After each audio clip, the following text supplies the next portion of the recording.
The Edge. I'm Jay Croucher here with Drew Dinsick. Today we're going to talk about the key games in the NFC. We'll talk Falcons-Saints, Bucs-Panthers to decide the NFC South, Vikings-Lions, Bears-Packers, and then close out with our best bets. But let's start, Drew, by talking about one of the stranger awards markets and the one that's been in the most flux. A couple of them have been in flux, but Defensive Rookie of the Year, where for much of the past month, Jalen Carter has been minus 20,000, which has always seemed completely ridiculous. But at the same time, there wasn't an individual candidate that you could point to as being the guy who could potentially unseat him. And then over the weekend, two guys emerged in Kobie Turner and Will Anderson. And Will Anderson, who was 30-1 last week, if you told me that Will Anderson was going to play 12 snaps on the weekend, I would have told you that 30-1 was poison.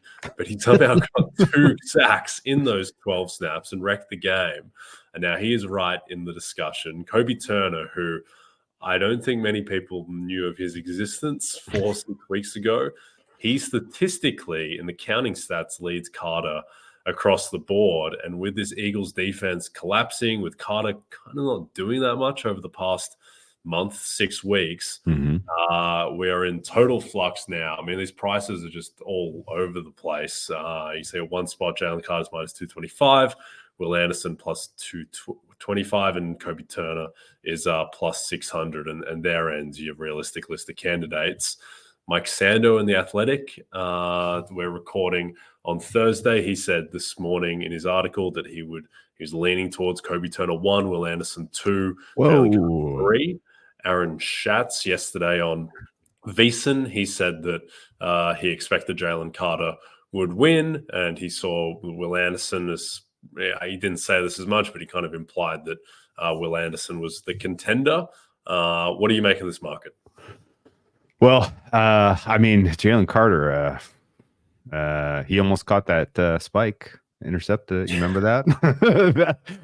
Has he done anything else since week 5? It hasn't really felt like it. And honestly, the implosion of the Eagles defense is dragging his case down, because it's very tough to evaluate individual defensive contributions. It is, gravitates towards the splash plays, the truly disruptive chaos plays for Defensive Player of the Year. We've known this for a while. You have to be like a truly outstanding secondary player to be able to crack through that market.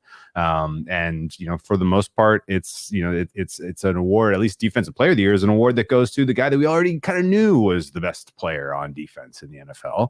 Well, you don't get to really understand who the best player on defense of the rookies are based on one season's worth of play. And I certainly don't have a strong conviction that Carter is going to be the best of these guys at all. And he benefited from positive game state and being on a very strong unit early in his tenure with Philly. And that's why he ran out to that lead.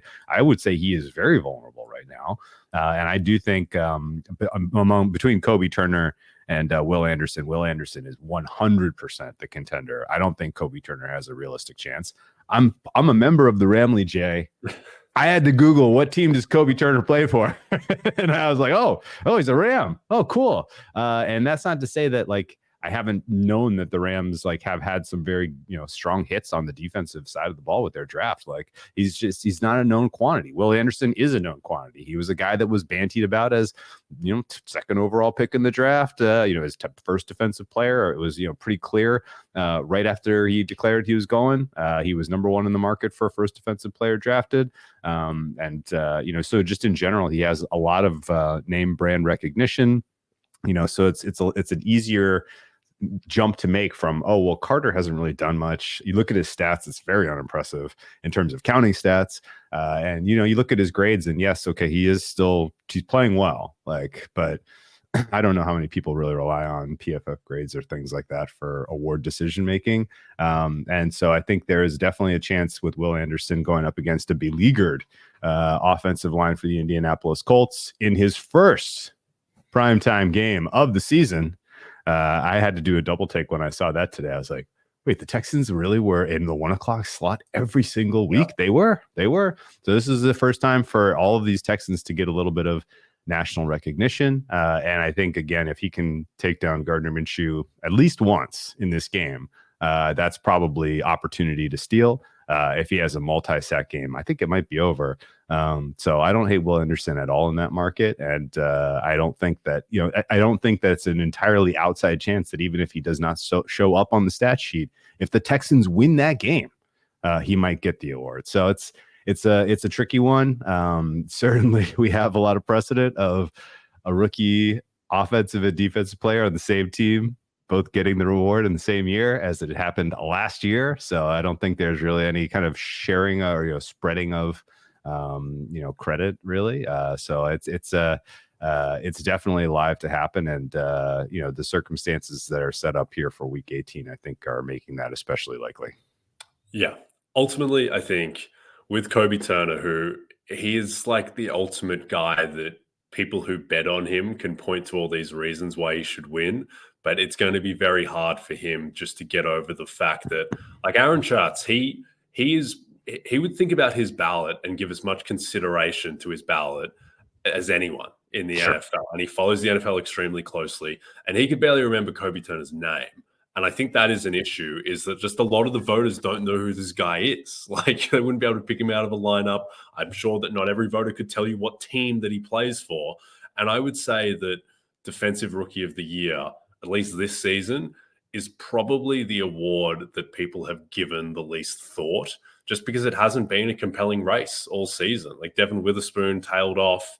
Will Anderson got hurt and missed a couple of weeks. And Jalen Carter has just been entrenched as the guy. I just think there's a ton of Malcolm Brogdon's Sixth Man of the Year about Jalen Carter just kind of being a lazy default choice, even though people haven't realized that actually these other guys have come from nowhere, because it's not a prestigious race. We're talking about guys who have single-digit sacks and guys who have missed time, and we're talking about Will Anderson being the threat. Like, Will Anderson has 7 sacks on the season as an edge rusher. Now, his underlying stats are much better than what his sack total would suggest in terms of, I think he's 3rd in the NFL in pass rush win rate behind Garrett and Parsons.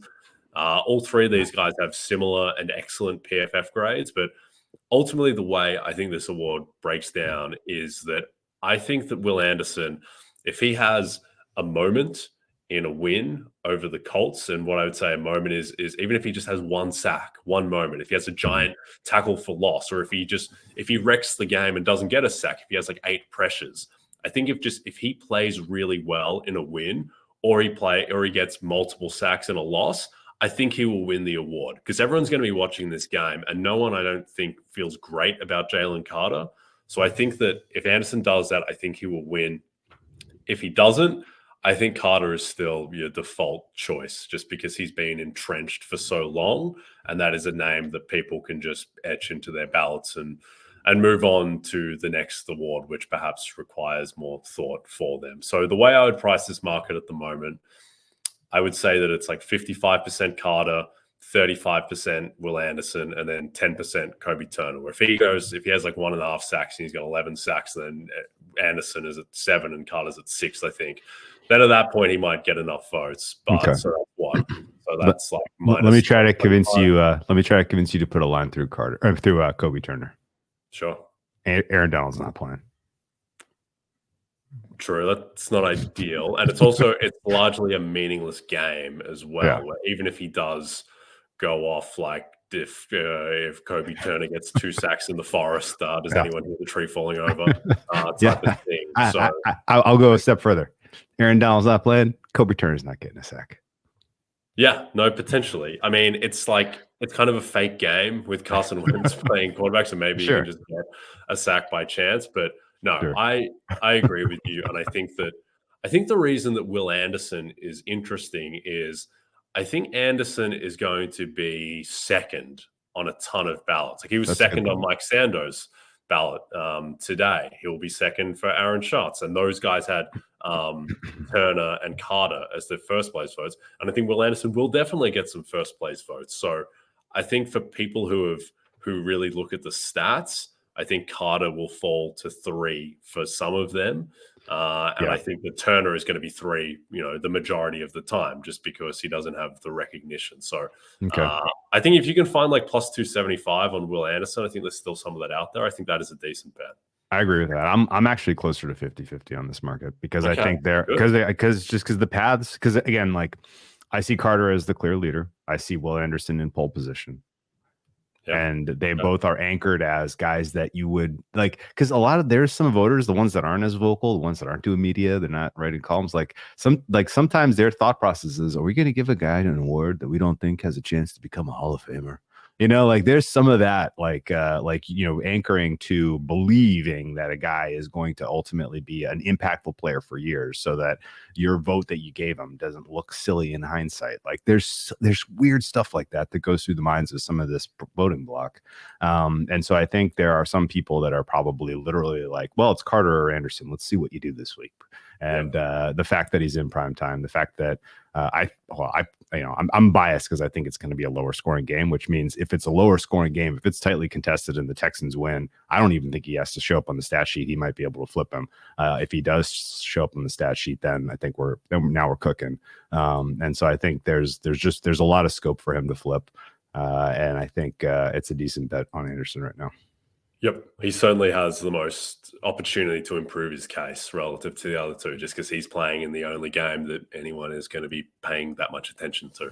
All right, let's jump to a game that some people might be paying attention to. It does have stakes in theory. The stakes may be removed if the Bucs win, but Falcons at Saints, the line is -3. The total is 42.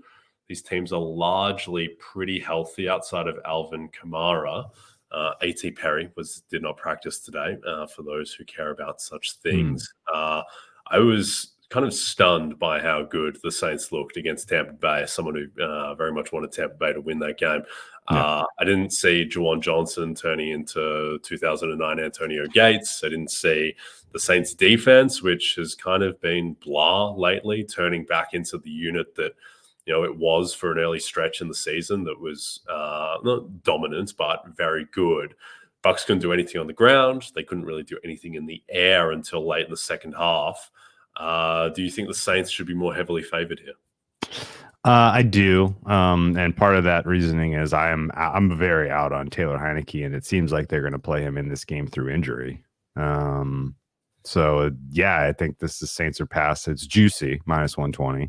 I also think there's a little bit of incentive structure to think about in this game, which is if there is a meaningful deficit here for the Falcons, like now their decision making turns very aggressive, right? Falcons are in, their backs are against. So is the Saints, obviously. Like both of these teams are backs against the wall. Which makes the likelihood of a comeback, I think, a little bit smaller because you have to start taking risks earlier. You have to start going for fourth downs earlier. There's a lot less of hey, we can kind of punt and see if we can get close, and hopefully things break our way. There's just more volatility and end of game state here, and so I don't mind laying 3.5 instead of a -3, -120 price for the Saints in this game. I will say that the emergence of Johnson at tight end has been a revelation for Derek Carr. I didn't see this coming, even, would never have guessed.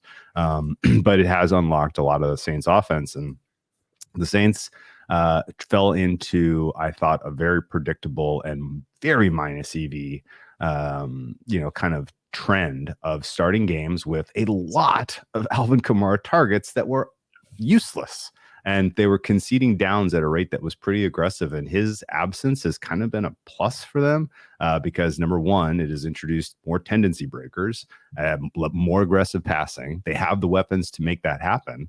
And so I think the Saints are definitely still live to win this game. And I don't really have a good sense of the state of the Carolina Panthers right now. They burned me so badly last week with, the fact that the kicker got hurt, and then, they're, oh, well, this game means nothing to us. We'll just, drive until it's punt or downs.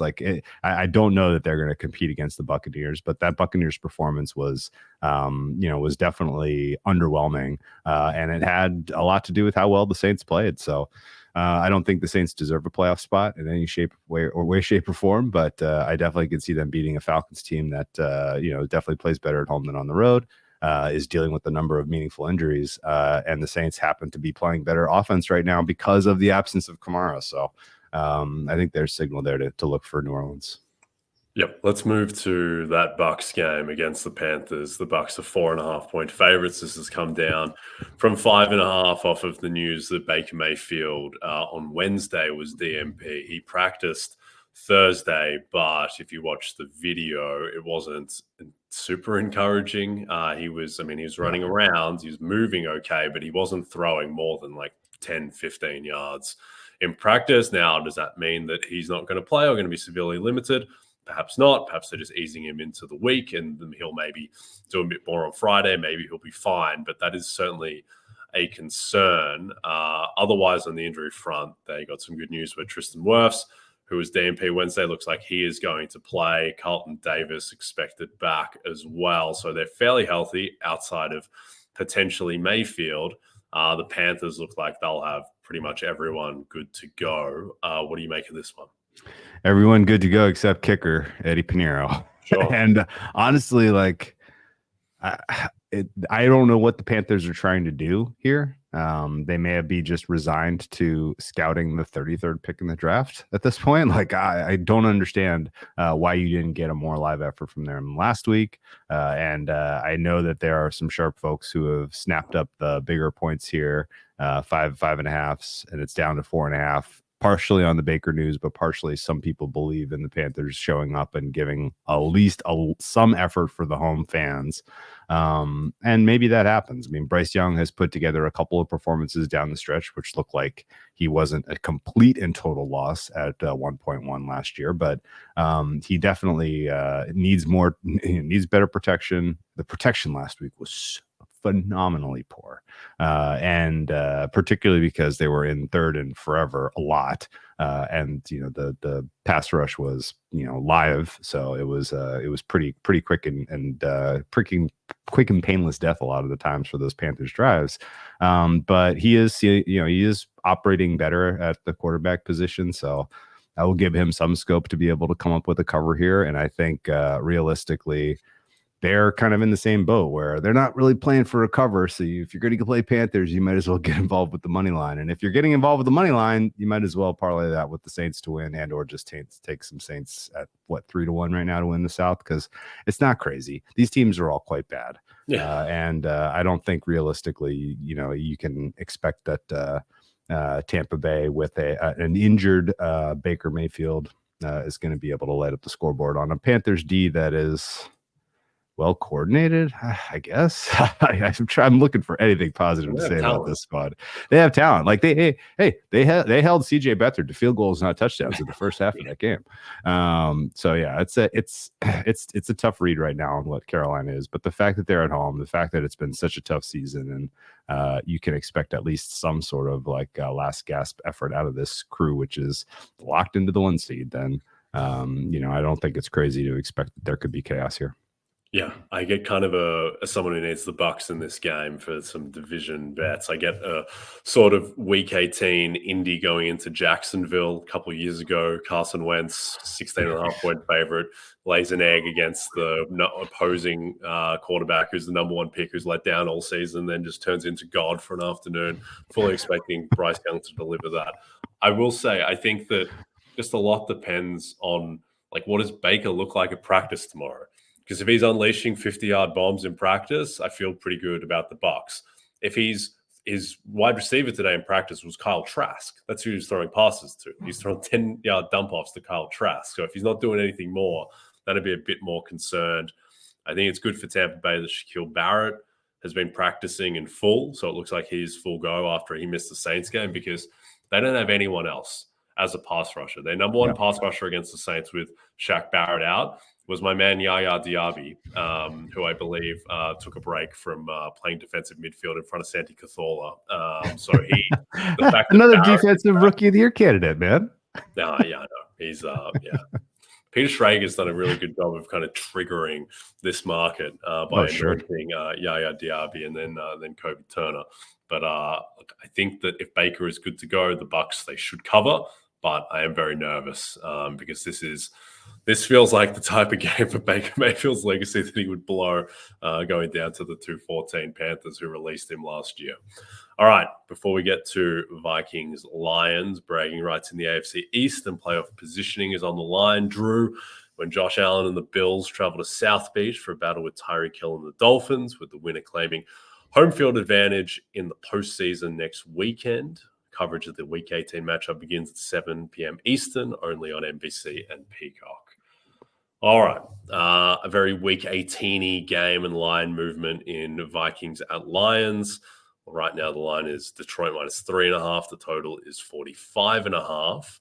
The line was 5.5 for a time when Dan Campbell came out a couple of days ago and said that Detroit would be playing to win and not resting anyone. The line has since bumped down. The news is out that Nick Mullins will be the starter as Kevin O'Connell continues his journey around starting quarterbacks this season. Do you think the Lions should be more heavily favored here? 3.5 to me is right. And it is worth noting that if you're a little bit asleep at the wheel, as people were kind of synthesizing, what was going on with Minnesota heading into this week, and the fact that the Lions are going to basically, play through this, even though it doesn't mean a ton. You missed threes. This has come off the key number of 3 for correct reasons, I think. And outside of Jameson Williams, who's not going to go, you're basically at full strength for the Lions. The Lions' pass protection is still amazing. That should be able to, we saw it recently, neutralize the pass rush of the Vikings to the tune of the Lions on the road being able to basically pick their number. And the fact that now they're at home, you have, the support of the home crowd, particularly on the heels of, the injustice that was the end of the Cowboys game. I think there's going to be a pretty awesome vibe in Detroit. So Vikings are probably drawing dead. I don't really know what, Kevin O'Connell does say to this group to get them fired up for this game. They can't really play spoiler. Nick Mullins isn't the guy. And I think this could get pretty ugly. So I don't mind at this point, now that it is 3.5, shoot for Smaltz, 6.5. 9.5. Like this could be a game that's pretty clearly not in the balance as you get towards the end. And in that same sort of sentiment, if you have access to live player props, things like that, if this is comfortably in hand for the Lions as you are in the third quarter, Jared Goff passing yards under is probably going to be priced incorrectly, and some of the running back props maybe carries are a little bit too low, because this has one of those games where if it's clearly in hand in the first half, the second half under is probably going to be 20-ish and should be something like 14-ish. So I'm going to be circling this one looking for a second half under. Yep, no, that's fair. I will get more to this game in our next segment, but Vikings injury report today wasn't good. Brian O'Neill didn't practice. Christian Darrisaw didn't practice. Byron Murphy, Kai Blackman, they are down significant bodies, and also they do have something to play for technically, but they have about a 5% chance of making the playoffs. So I don't think that. And they may well find out that they have nothing to play for before the end of the game. But I'll get more on this game in our next segment. But let's go to Bears-Packers. Packers -3 at home. The total is 44. If the Packers win, they will be in the playoffs, likely as a 6 seed. Should the Rams lose, total's actually climbed up to 45 now. Do you think the Bears warrant being 3-point dogs in this one? My gut reaction looking at this market was Packers or pass. I've since heard some very compelling reasons why the Bears are live. So I've cooled on really kind of getting involved in the side here. I did play over 44. So I got a nice little market bump today saying, yeah, oh yeah, that was actually a good bet. I haven't had many of those lately, so that was nice. And I think ultimately the Packers offense is kind of the key here as far as covering, as far as winning, because the Packers defense is suspect. Is that putting it too kindly? I don't really know exactly how to define the Packers defense right now, but the Bears and Fields and company are playing well right now. DJ Moore is a problem in terms of coverage. And I think, you have a decent matchup against the Packers defense, particularly their pass defense, which can, somehow, some way was supposed to be the strength of this team and just has been gashed at times in the back half of the season. So Bears defense has been amazing, really this whole year, but particularly since week 5. And that has come largely through the strength of their run defense. The front four is playing well. Linebacking core level is playing very well in run fit. And in games where Jalen Johnson was available, the pass defense played well too.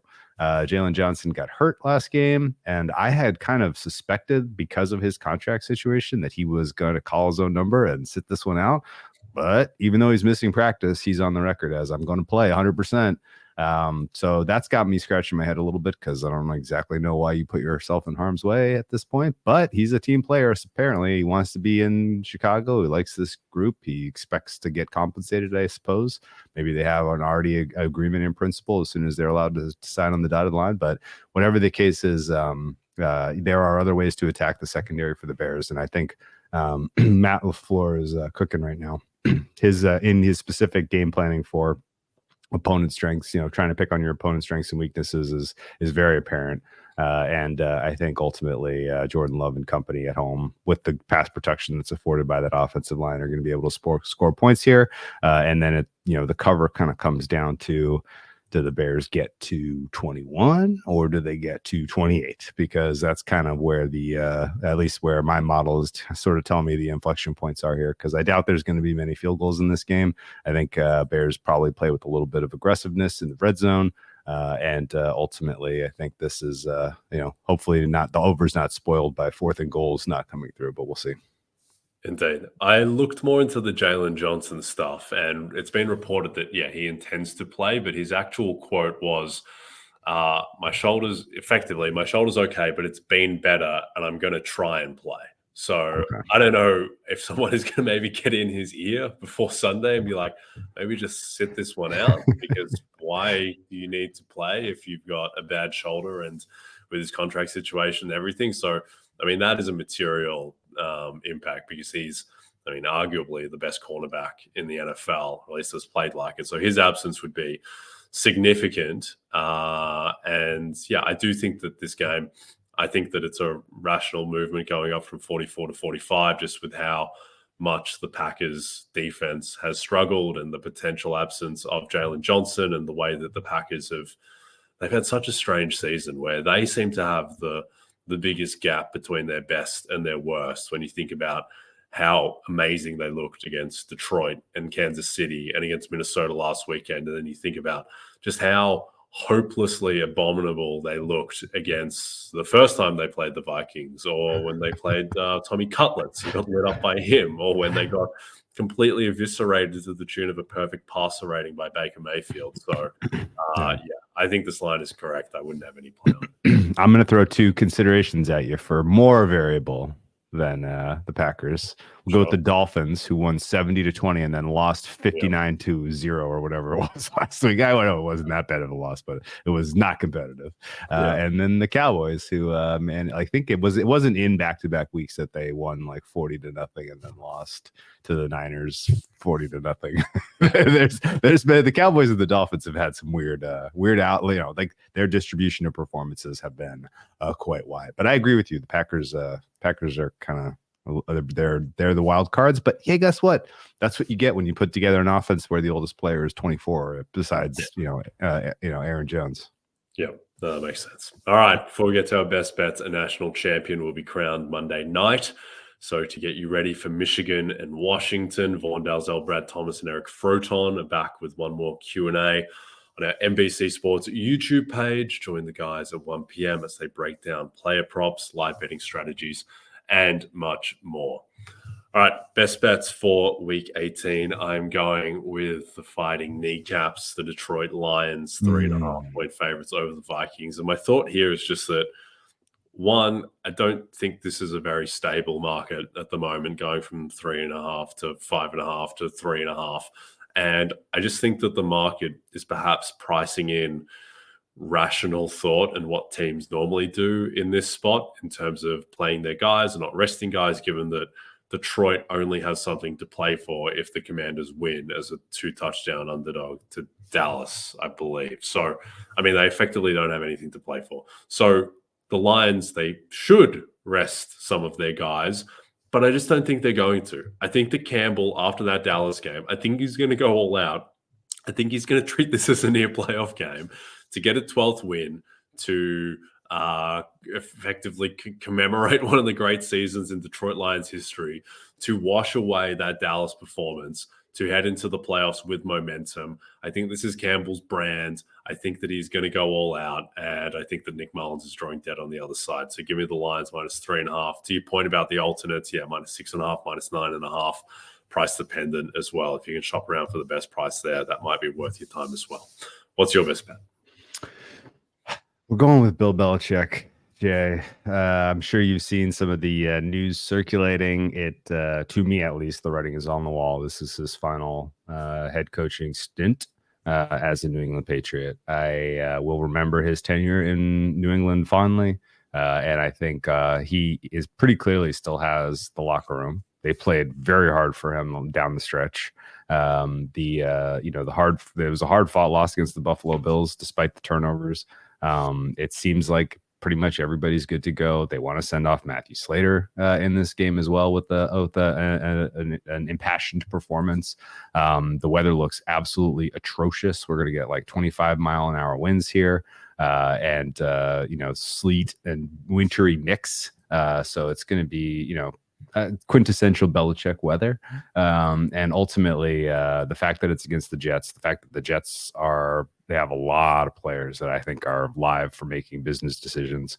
I felt that way when I was watching the Browns game. It feels like there's a lot of Jets who are kind of dealing with like, well, I may not be here next year, or if I am here next year, I'm going to need another contract, and I don't want to get hurt, and before we get to that point. So tough for me to see how Robert Saleh gets that group motivated to go into New England and put together an all-time performance. And honestly, this Belichick being kind of at the end stages here, but still kind of talking to the media like, hey, we're prepared for every game like it's any other game. Like, he's going to have a good game plan to stop Trevor Siemian.